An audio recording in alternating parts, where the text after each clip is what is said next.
Please subscribe Blackytec channel and hit the bell icon to receive the notification.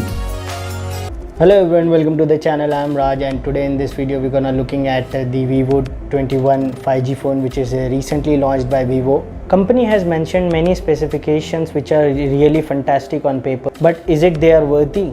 So let's have a look at the specs and see whether this phone is really a flagship phone or not. So this phone is available on Flipkart and you can buy it around 30,000 rupees, which is 29,999. So let's talk about the main specification of this phone. So Vivo is highlighting that this phone comes with 44 megapixel front facing camera, which is OIS, optical image stabilization, so which helps to make a photo good, and it will be useful in low light condition, and the photos taking from the front camera will be stable, so there will be no shake in the the photos. Let's talk about the rear camera. So it's come at 64 megapixel camera. Rear camera comes with 64, 8 and 2 megapixel cameras, and it's a triple combination, and you can also see OIS in back camera also.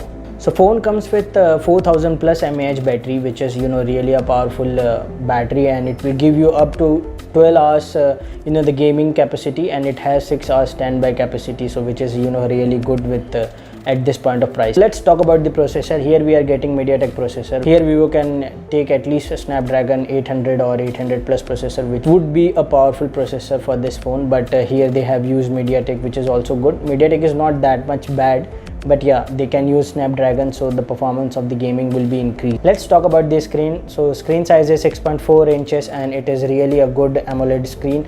Comes with 120 Hz frame rate, which is really a good display. Let's talk about what we are getting in the box. So we are getting the phone, charger, earphones, and some manuals and warranty card in this phone. So we are getting earphone in this box, which is really good, because some of the manufacturers has removed providing the earphones. Here in this box you will be getting the earphones. So if we talk about the performance of this phone, it is a really good phone coming with lots of specifications on papers. The only cons I can see in this phone is the the processor, which is MediaTek. Here if Vivo used Snapdragon, that would be the great one. So hope this video helped you to take the decision. So if you like this video, then please like, share and subscribe.